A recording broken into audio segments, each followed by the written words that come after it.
はいどうも皆さんご機嫌いかがでしょうか。ゲームがあるからギリ来てる山ちゃんと申します。今回は2人以上で遊べるコープ協力マルチが楽しい高評価な作品をピックアップしました。シングルプレイでがっつり遊ぶのもいいですが、友達と協力してクリアしていくタイプのゲームも楽しいと思います。近いうちに2人または2人専用協力プレイで遊べる高評価な作品の動画も予定しているのでチェックしてみてください。今回は新旧いろいろなジャンルのマルチプレイ作品をピックアップできたと思います。サマーセール前のゲーム選びの参考にしていただければ幸いです。紹介する作品は全て日本語で遊べる作品となっております。参考プレイ時間は How Long to Beat というサイトのメインストーリークリア時間を参考にしています。私のチャンネルでは今後発売予定の新作ゲームやセール情報を簡単にわかりやすく紹介しております。この動画が少しでもあなたのお役に立ったら幸いです。高評価ボタンとチャンネル登録で応援お願いいたします。それでは早速見ていきましょう。まずはじめに、アークサバイバルエボルブ。2017年8月28日リリース日本語対応の作品です。評価は非常に好評。42万2000件中 82% の方が高評価。価格は3090円。参考プレイ時間は50時間です。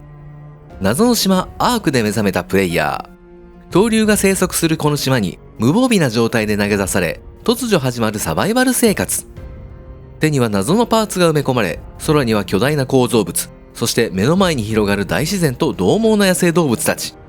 恐竜を初めて目にした時の威圧感は人類の無力さを感じることができます。建築要素や恐竜をテイムしてペットにできたり、キャラクターやペットの育成、モッドの自由度、サバイバルクラフトの多様性、いくら時間があっても足りないゲームになっています。マルチプレイでは同時に100人が同じ島でプレイすることができます。アークサバイバルエボルブは非常に好評な日本語対応の作品です。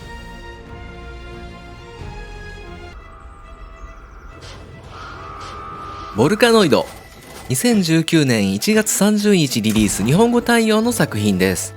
評価は非常に好評。4080件中 86% の方が高評価。価格は2050円。参考プレイ時間は13時間です。ドリルシップに乗り込んで火山島を探索する一人称視点のスチームパンクサバイバル。機械生物によって引き起こされた突然の噴火により、かつての故郷は荒れ地に変えられてしまいます。美しい自然があふれる故郷を取り戻すため、ドリルシップに乗り込み、活火山による極限の環境下、機械生物と戦い、生存と真相の究明を目指すサバイバルアクションです。安全地帯である見晴らし台や地下で定期的に噴火する火山をしのぎつつ、限られた時間の中で採取や探検を行っていきます。噴火の影響によって現れた鉱山などの資源は豊富で、これらを活用して新たな装備や技術を研究し、ドリルシップをアップグレードして最強の移動要塞を作り上げるロマン仕様のゲームです。ゲームは最大4人での協力プレイが可能です。ボルカノイドは非常に好評な日本語対応の作品です。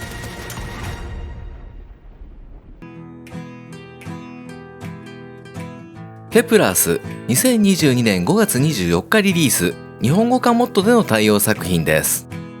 評価は非常に好評。1670件中 87% の方が高評価。価格は1520円です。リムワールドっぽい見た目の 2DSF サンドボックス RPG。本作はリムワールドとは違い、一人のキャラクターを操作していくゲームシステム。謎の惑星ケプラースの冬眠ポットから目覚めたプレイヤーは、危険なエイリアンが生息するこの惑星で生き延びるため、資源を収集し拠点を建築して生活基盤を整え、未知の惑星を探索していくといった物語です。かなり多彩な要素が盛り込まれた作品で、クラフト、建築、戦闘、農業、サバイバルを楽しめます。 RPG 要素であるスキルツリーも多岐にわたり、独自のプレイスタイルを構築することもでき、クローン生成や敵対するエイリアンを手なずけて仲間にすることができたりと、かなり自由度の高い作品になっています。マルチプレイの最大人数の情報がなかったのですが、10人ぐらいで遊んでいる動画があったので、結構大人数で遊ぶことができるみたいです。ケプラースは非常に好評な日本語化モッドでの対応作品です。グリーンヘル。2019年9月5日リリース日本語対応の作品です。評価は非常に好評。34,300件中 87% の方が高評価。価格は2570円。参考プレイ時間は18時間です。Amazon の熱帯雨林を舞台にしたオープンワールドサバイバル。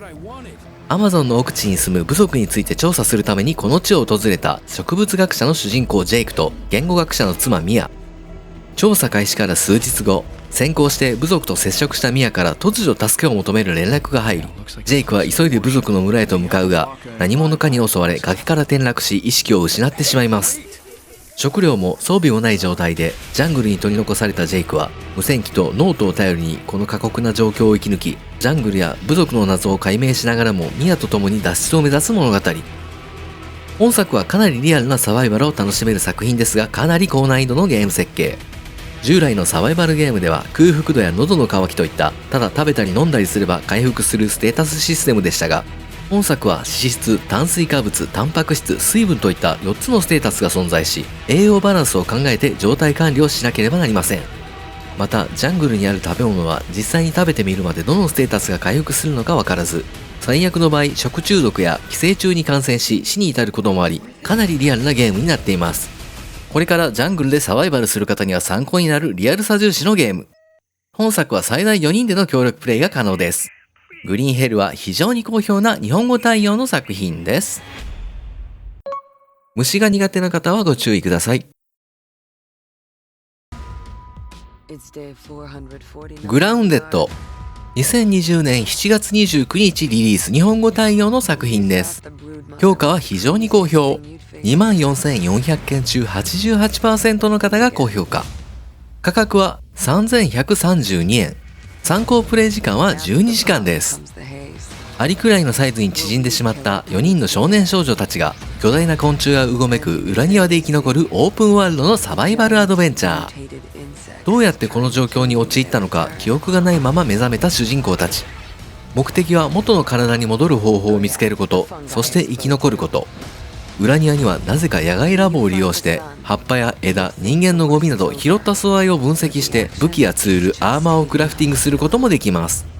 また生き延びるためには体力やスタミナのほか水分、食料といった体調管理もしなければならないので、作成した武器やアイテムを装備して飲み物や食べ物を確保しつつも小人になってしまって原因や戻る方法を探して探索範囲を広げていきましょう。本作は最大4人でのマルチプレイに対応しています。グラウンデッドは非常に好評な日本語対応の作品です。7days to Die。2013年12月14日リリース日本語対応の作品です。評価は非常に好評。15万2000件中 88% の方が高評価。価格は2480円。参考プレイ時間は55時間です。7days to Die。死ぬまで後なのか。実際には死にはしませんが、ポストアポカリプスの世界で7日ごとに拠点を襲撃しに来るゾンビから生き延びる一人称視点のオープンワールドサバイバル。一見多くのゾンビサバイバルゲームにありそうなゲーム内容ですが、クラフティング要素や建築要素がしっかりしており、拠点作りだけでも非常にやり込み要素が多く、トラップだらけの要塞や堅牢な籠城拠点、プレイヤーの想像次第でユニークな拠点建築を楽しむことができます。細かい難易度調整やアップデートの頻度が多いのも好評で、モッドを入れてアレンジして遊ぶのも楽しみ方の一つです。チュートリアルの不親切さはあるものの、ゲームに慣れ出してくるとマルチプレイが楽しくて時間が消し飛ぶ作品です。7days to Die は非常に好評な日本語対応の作品です。コアキーパー。2022年3月8日リリース日本語化モッドでの対応作品です。評価は非常に好評。9900件中 89% の方が高評価。価格は1320円。参考プレイ時間は19時間です。謎の洞窟が広がる地下世界を舞台にしたサンドボックス型のアドベンチャー。探検隊の一員である主人公がジャングルの奥地で古代の遺物コアに触れたことによって謎の洞窟に迷い込んでしまったという物語。ゲームは広大に広がる地下世界を舞台に展開。メインの目的は洞窟を探索して地上の世界に戻る手がかりを探すこと。無限に広がる地下洞窟を探検し、発掘した資源やレリックで拠点を作り、コアをパワーアップさせて古代世界の謎を解き明かしていく。建築、戦闘、農業、料理、クラフト要素を含み、最大8人で遊べる採掘サンドボックス型アドベンチャー。近々大型アップデートも予定されており、新たなバイオームやボスが登場するみたいです。コアキーパーは非常に好評な日本語化モッドでの対応作品です。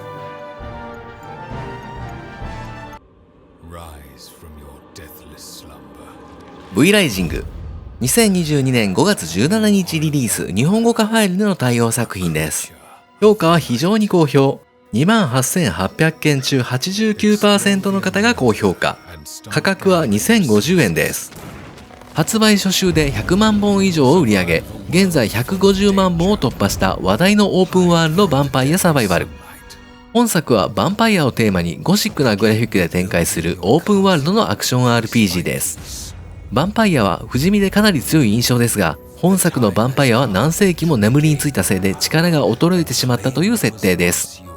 日光はもちろん人間や闇の敵対勢力など様々な敵を退け血を求めて集落を襲い力を取り戻すために広大な世界を冒険していきます。ゲームはバトルや探索で得た素材をもとにビルドとクラフトで拠点を大きくして探索範囲を少しずつ広げていきます。ヴァンパイアとしての力を取り戻すとともに領地を支配し人間を忠実な下僕に変え城を建築してヴァンパイア帝国を築き上げることができます。公式サーバーでは50人がゲームに参加し1つのクラン最大4人で遊ぶことができます。まだアーリーアクセスでリリースされたばかりですが、レビューを見る限りでは建築要素の弱いバルヘイム、クラフトができるディアブルといった感じみたいです。V ライジングは非常に好評な日本語化ファイルでの対応作品です。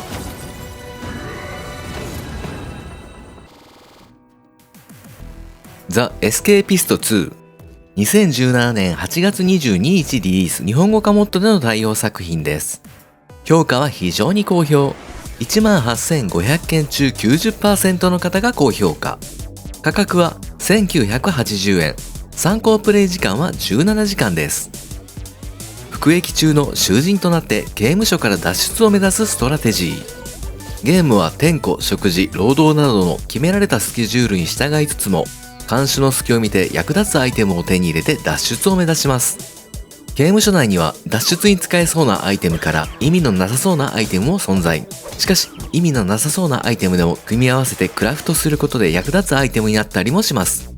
また脱出方法は複数に存在し、他の囚人に親切にしたり、チラシなどに脱出に関する手がかりが隠されているので、あらゆる手段を使って脱出を試みましょう。入念な状況観察と情報収集、そして綿密な計画と大胆な行動力がポイントの本作は、最大4人での協力プレイが可能です。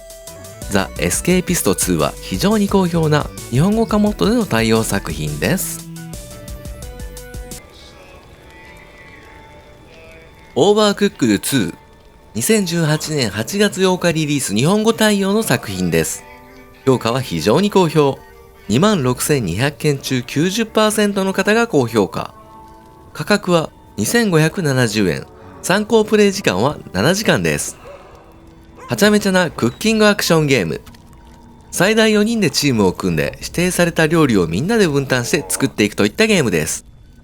やることはシンプルで、材料を切って焼いたり煮たり盛り付け提供して皿を洗うだけ。制限時間内にできるだけ多くの料理を提供することが目的です。本作がはちゃめちゃクッキングとなるのはステージの多種多様性で、床が動いたり厨房がとんでもないことになったり、とにかく一筋縄ではいかず常にてんやわんやのパニック状態。操作もシンプルで遊んですぐに楽しめるのもこのゲームのポイントです。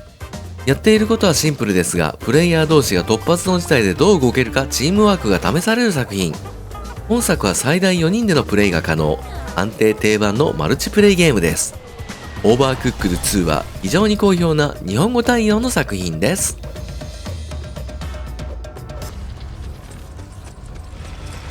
マインクラフトダンジョンズ2021年9月23日リリース日本語対応の作品です。評価は非常に好評。4,150 件中 91% の方が高評価。価格は2,640円。参考プレイ時間は5時間です。ボクセルベースで描かれたマインクラフトの世界をモチーフに、草原や砂漠、沼地といったダンジョンを攻略していくスピンオフタイトルです。ゲームは斜め見下ろし視点で展開。最大4人の仲間と共に自動生成されるダンジョンを探索し、様々なモンスターと戦い、より良い武器や防具を手に入れて自身を強化していくハクスラタイプのゲームです。豊富に用意された近接武器、遠距離武器、防具の3種類の装備とアーティファクトと呼ばれるスキルが使えるアイテムを組み合わせて様々なキャラクタービルドを楽しむことができます。マインクラフトダンジョンズは非常に好評な日本語対応の作品です。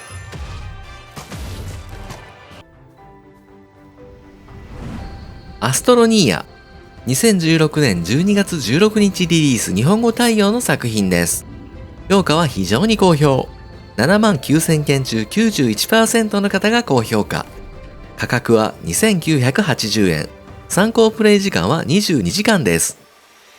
SF 系やサンドボックスが好きな方にはチェックしていただきたい本作。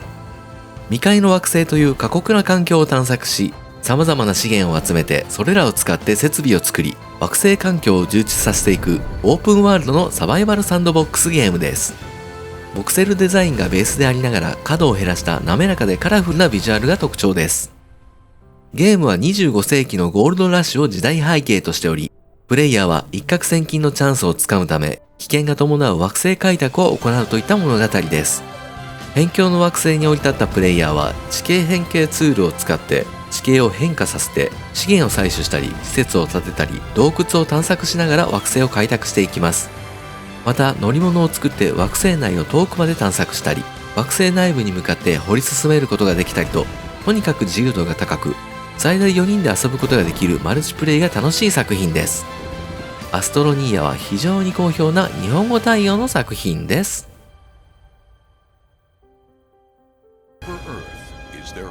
ヘルダイバー、2015年12月7日リリース日本語対応の作品です。評価は非常に好評。17,100件中 92% の方が高評価。価格は2000円。参考プレイ時間は11時間です。プレイヤーは特殊部隊ヘルダイバーの一員となって多彩な武器と支援を駆使して3種類のエイリアンたちと激闘を繰り広げるツインスティックシューターです。見下ろし視点で展開される本作は大量のエイリアンが生息する惑星に出撃し、ランダムに生成されるミッションを達成していくゲームシステム。エイリアンには3種類の種族が存在し、それぞれの特徴に合わせた武器選びがポイントです。限られた弾薬数、救援が到着するまでの残り時間、次々に迫り来る無数のエイリアンなどかなり骨太な難易度。マルチプレイは最大4人で楽しめ、味方の攻撃にもダメージが減るフレンドリーファイヤーとなっているため緊張感のある戦闘を楽しめます。ヘルダイバーは非常に好評な日本語対応の作品です。バルトローマ、2019年6月6日リリース日本語対応の作品です。評価は非常に好評。21,000件中 92% の方が高評価。価格は3,190円。参考プレイ時間は15時間です。深海を航行する潜水艦を舞台にした 2D サバイバルアクション。物語は遠い未来。地球では人類の居住できる場所が少なくなり、人々は新天地を求めて木星の第二惑星エウロパにたどり着きます。しかし、地表は完全に凍結し、人々は凍った地表の下に広がる深海での生活を余儀なくされていたという物語。本作は最大16人での協力プレイが可能で、それぞれの得意分野が異なる役職のキャラクターを操作して、潜水艦を管理し生き延びなければなりません。人類の存亡をかけた様々なミッションを達成していく途中には、船内で発生する浸水や様々な機材トラブル、さらには深海に潜む巨大エイリアンとも対峙していかなければならないといった過酷なサバイバルが展開していきます。極限の状況下で仲間と協力しながら難局を乗り越えていく作品。バルトローマは非常に好評な日本語対応の作品です。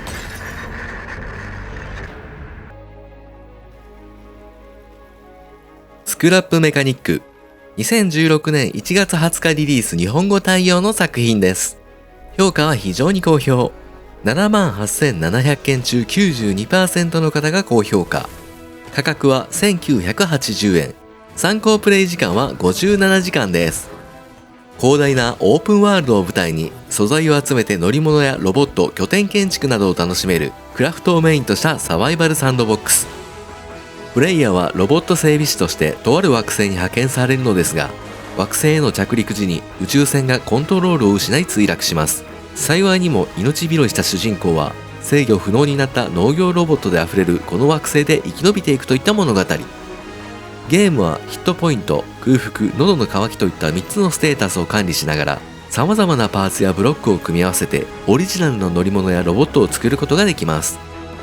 クラフトをメインとしたゲームなだけあって、ただパーツやブロックをつなぎ合わせるだけではなく、エンジンやギアの回転方向や車体のバランスなどを考え、試行錯誤しながらマシンを作り上げていくのが楽しい作品。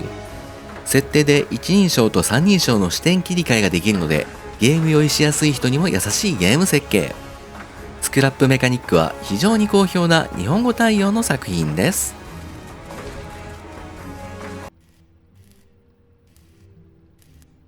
アモングアス。2018年11月17日リリース日本語対応の作品です。評価は非常に好評。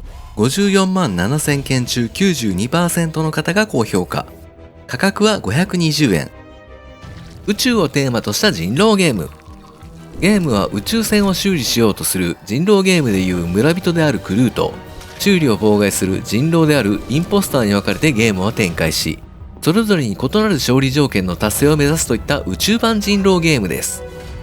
ゲームはアクションパートと会議パートに分かれて展開。アクションパートではクルーは課せられたタスクのクリアを目指し、インポスターは仲間のふりをしながら妨害行為やクルーの殺害を目指します。会議パートでは誰がインポスターかを議論して追放する人物への投票が行われます。プレイヤー同士の騙し合いや駆け引きが楽しい作品。アモングアスは非常に好評な日本語対応の作品です。ラバーズ・イン・ア・デンジャラス・スペース・タイム。2015年9月10日リリース日本語対応の作品です。評価は非常に好評。2630件中 93% の方が高評価。価格は1480円。参考プレイ時間は6時間です。最大4人で協力して宇宙船を操作するアクションシューター。宇宙の平和を守るべく活動する組織ラバーズの隊員の一員となって仲間と協力し、さらわれてしまったスペースバニーたちを救出するといった物語。ネオンが綺麗な丸型宇宙船に乗り込み、移動、シールド、攻撃をみんなで分担して困難を乗り越えていくといったゲームシステム。キャラの操作はシンプルですが、船をみんなで操作していくとなると結構大変。ステージが進んでくると敵の攻撃も激しくなり、別のことに気を取られて船の操縦が危うくなったりと、もうてんやわんや状態になるのも面白いです。全体的に雰囲気もカジュアルで親しみやすく、操作もシンプルなのでちびっこから大人まで参加したみんなが楽しめる作品。ラバーズ・イン・ア・デンジャラス・スペース・タイムは非常に好評な日本語対応の作品です。アンレイルド。2020年9月24日リリース日本語対応の作品です。評価は非常に好評。8700件中 93% の方が高評価。価格は2380円。参考プレイ時間は15時間です。ボクセルデザインがユニークで可愛らしい本作は、自動生成されていく世界に最大4人の仲間と協力して線路を敷設してどこまでも列車を走らせていく鉄道工事アクションゲームです。ゆっくりと動き続ける列車の線路をみんなで協力して素材を集め、列車が来る前に線路を敷設しなければなりません。岩を砕いて素材を運び線路を敷設していく。時折列車で火事が起きるので消火活動など役割分担が重要となり、誰かが暇になるということがないので、プレイしたみんなが楽しめるとてもいいシステムの作品になっています。列車の行く手には障害物や川などが出現するので、どういった風に線路を通していくかなどみんなで考えたりと協力している感を味わえます。列車はのんびり動きますが、プレイヤーは休むことなく働く協力重視のゲーム。アンレイルドは非常に好評な日本語対応の作品です。ラフト。2018年5月24日リリース日本語対応の作品です。評価は非常に好評。14万7000件中 93% の方が高評価。価格は1980円。参考プレイ時間は16時間です。大海原の上にポツンと漂流する小さなイカダの上で生き抜くオープンワールド漂流サバイバル。何もないイカダの上からゲームはスタートし、プレイヤーは海上で見つかる漂流物などの資源を引き上げ、空腹や喉の渇きをしのぎ、この過酷な海でサバイバル生活を行うことになります。生き残るためには海から引き上げた資源を利用して、イカダを増築し、衣食住といった生活基盤を整えることが重要です。さらにはイカダを破壊してくるサメなどにも備えなければなりません。また漂流していると無人島を発見することもあり、貴重な資源やアイテムが入手できるかもしれません。イカダサバイバルといったかなりロマンある本作は、マルチプレイに人数制限はないとのことですが、8人程度が推奨みたいです。ラフトは非常に好評な日本語対応の作品です。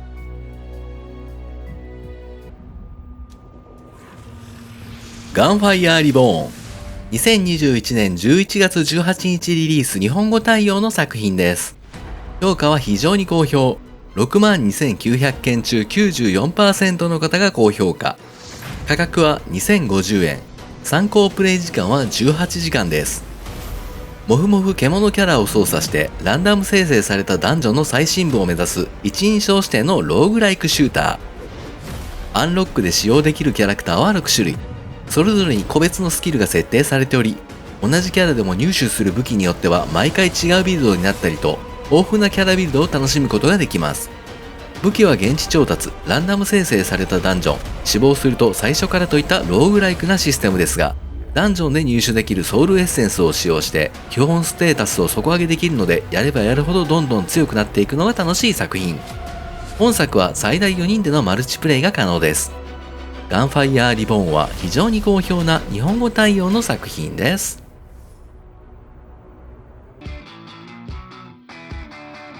ヒューマンフォールフラット。2016年7月23日リリース日本語対応の作品です。評価は非常に好評。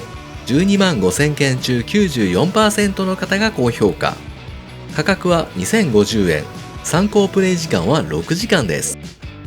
物理演算で動くふにゃふにゃのキャラクターがオブジェクトを掴んだり押したり引いたり運んだりしていろいろなパズルを解いていくパズルアクションゲーム。ふにゃふにゃの軟体体質のキャラクターが予想外の動きをして予想外の事故が巻き起こる大爆笑必須な作品です。本作は最大8人で遊べるマルチプレイで本領を発揮する作品。本来協力してゴールを目指すものがキャラクターの予想外の動作によりカオス展開を巻き起こすのもこのゲームの醍醐味。ステージは海やお城、山など多種多様なものが用意されており、遊びの幅は無限大。様々なギミックを使ったパズル要素と絶妙にもどかしいアクションが融合した爆笑必須のパズルアクション。ヒューマンフォールフラットは非常に好評な日本語対応の作品です。バルヘイム。2021年2月2日リリース日本語対応の作品です。評価は圧倒的に好評。30万件中 95% の方が高評価。価格は2050円。参考プレイ時間は74時間です。今年の4月に1000万本を突破したサバイバル&探索ゲーム。北欧神話とバイキング文化にインスパイアされ、広大なファンタジー世界を舞台にしたオープンワールド型の探索サバイバルゲームです。本作は最大10人での協力プレイが可能ですが、Steam ページでは3人から5人での協力プレイを推奨。ゲーム容量が1ギガ程度という圧倒的な低容量でありながらも、戦闘、資源採集、クラフトといった要素はもちろん、かなり凝った建物建築や広大なオープンワールドでの冒険を楽しむことができます。ゲームはバルキリーにより北欧神話の世界バルヘイムへ導かれたプレイヤーが北欧神話の神オーディンの敵から王国を取り戻し、バルヘイムに秩序をもたらすといった物語。王国を取り戻すために強力な武器や頑丈な鎧をクラフトできるほか、家、食料、農場、全焼基地、城などを建築し、バイキング要塞を作り上げることもできます。最強のバイキングシップを作り、新たな土地を求めて偉大な海へ航海に出るロマン仕様のゲーム。バルヘイムは圧倒的に好評な日本語対応の作品です。ザ・フォレスト。2018年5月1日リリース日本語対応の作品です。評価は圧倒的に好評。31万3000件中 95% の方が高評価。価格は2050円。参考プレイ時間は15時間です。一人称視点のオープンワールドサバイバルホラー。物語は旅行中の主人公エリックと息子のティミーを乗せた飛行機が墜落するところから始まります。エリックは落下の衝撃で意識が朦朧とする中、何者かに息子が連れ去られるところを目撃します。意識を取り戻したエリックは息子を取り戻すため人を食らうミュータントが住まう地獄の島でのサバイバルに出発するといった物語。プレイヤーは天候や昼夜がダイナミックに変化する世界で体力、スタミナ、空腹度や体温などを管理しながら生き抜いていくことになります。サバイバル要素を重視した本作は細かな拠点建築から食料の調達、焚き火で体温を保たなければならなかったりと本格的。またクラフト要素も存在し、森で素材を集めてサバイバルに役立つアイテムを作成することができます。連れ去られた息子を救うといったストーリーやゲームクリアが用意されているのが特徴で、最大8人で協力して遊ぶことができます。森にうごめく恐怖と生きる難しさを味わえるサバイバルホラー。ザ・フォレストは圧倒的に好評な日本語対応の作品です。ネサッセ、2019年12月13日リリース日本語対応の作品です。評価は圧倒的に好評。1700件中 96% の方が高評価。価格は1010円です。本作はマインクラフトやテラリアに代表されるサンドボックス型のアクションアドベンチャー。ゲームは見下ろし型のトップダウン視点で展開し、戦闘、採掘、探索、クラフトを行いながらも入植者を募集して拠点である集落を発展させていくといったゲームです。入植者は農場や作業場で働かせることができ、資源採集を自動で行ってくれます。また入植者にも幸福度があり、取引金額や仕事量に影響を与えるので幸福度にも気を配る必要があります。ランダム生成された世界には多彩なバイオームが存在し、マップの端からは別のマップへ移動することもできます。マルチプレイではホストのワールドに最大250人が参加可能。海を渡り様々な島を探索してダンジョンの奥に潜む強力なモンスターを倒し、貴重なアイテムを手に入れましょう。ネサッセは圧倒的に好評な日本語対応の作品です。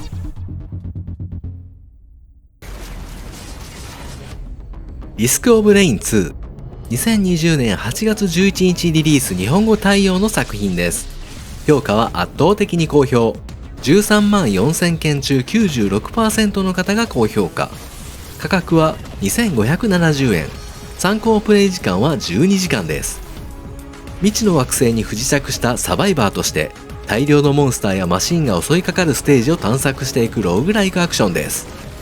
本作の目的は個性豊かなサバイバーたちを操作してランダムで入手していくアイテムで主人公を強化、フィールド内にあるテレポーターと呼ばれる出口を探して脱出するといったゲーム。時間が経過するごとに敵が強くなっていくので、ステージをくまなく探索して強化するのか、難易度が上がる前にステージボスとの戦いに挑むのか、判断はプレイヤー次第。アイテムやキャラクターはアンロック要素となり、特定の条件を満たすことで初めてゲーム内で使用可能になるので、かなりやりごたえのある作品です。最大4人で可能なマルチプレイに挑戦することでゲームの幅は広がります。リスクオブレイン2は圧倒的に好評な日本語対応の作品です。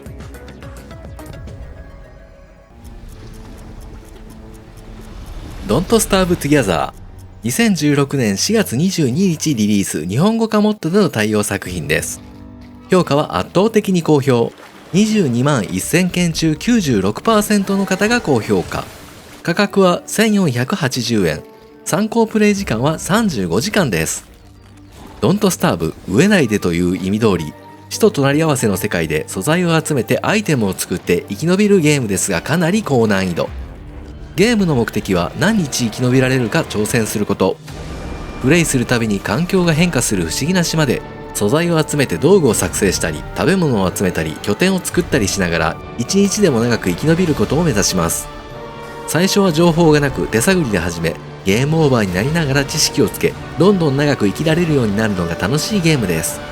本作は空腹度だけではなく体力や小気度である産地も設定されているので、結構シビアなステータス管理が求められます。周りの環境が容赦なく主人公を襲う名作サバイバルゲーム。最大6人で協力して遊ぶことができます。Don't Starve Together は圧倒的に好評な日本語化モッドでの対応作品です。Keep Talking and Nobody Explodes、 2015年10月9日リリース日本語対応の作品です。評価は圧倒的に好評。9000件中 97% の方が高評価。価格は1480円。参考プレイ時間は6時間です。2人以上で力を合わせて爆弾を解除するゲーム。プレイには2人以上のプレイヤーが必要です。爆弾を解除する処理担当者と爆弾解除マニュアルを解読する分析担当者が協力して爆弾を解除するという作品です。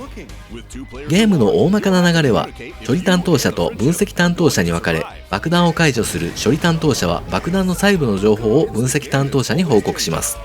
そして分析担当者は処理担当者からの情報をもとに爆弾解除マニュアルを分析して処理担当者に解除手順を伝えるといったゲーム内容です。爆弾解除というひりつく状況ながらもみんなでワイワイガヤガヤ言いながら遊べる作品です。Keep Talking & Nobody Explodes は圧倒的に好評な日本語対応の作品です。ディープロックギャラクティック、2020年5月13日リリース日本語対応の作品です。評価は圧倒的に好評。107,500件中 97% の方が高評価。価格は3090円。参考プレイ時間は59時間です。ブラックな採掘会社に勤めるドワーフ社員となり、ランダム生成される惑星の洞窟を探索する一人称視点のコープシューター。本作は最大4人での協力プレイに焦点を当てたチームワーク重視の作品です。ドワーフたちは4種類のクラスが用意されており、ドリラー、エンジニア、ガンナー、スカウト、それぞれが特定の任務に特化しているので、得意不得意お互いを補い合いながら協力することになります。普通にプレイして目標のクリアを目指していけば自然と協力プレイになっていくといったゲームデザインが特徴です。ドワーフたちの感情も豊かでマルチプレイに慣れていない方にも優しめのゲーム設計になっています。ディープロックギャラクティックは圧倒的に好評な日本語対応の作品です。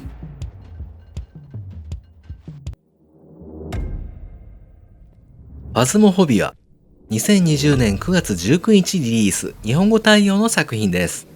評価は圧倒的に好評。35万4000件中 97% の方が高評価。価格は1420円。参考プレイ時間は16時間です。最大4人のチームで幽霊屋敷に乗り込み、様々な機材を使ってそこにいる幽霊の正体を暴いていくという協力型の心理ホラーアドベンチャー。EMF リーダー、スピリットボックス、ナイトビジョンカメラなどの心霊調査アイテムを駆使して、その場所に取り付いている幽霊の証拠を探して幽霊の正体を特定するといったゲームです。中には敵対的な幽霊も調査対象にしなければならず、とにかく怖いという評判で、VR でプレイすると怖さが100倍くらい上がるらしいです。4人でのプレイは緊張感がなくなるので、マルチプレイをするなら 2,3 人くらいがちょうどいいみたいです。ファズモフォビアは圧倒的に好評な日本語対応の作品です。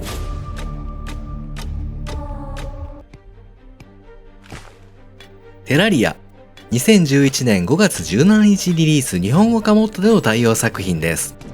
評価は圧倒的に好評。76万4000件中 98% の方が高評価。価格は980円。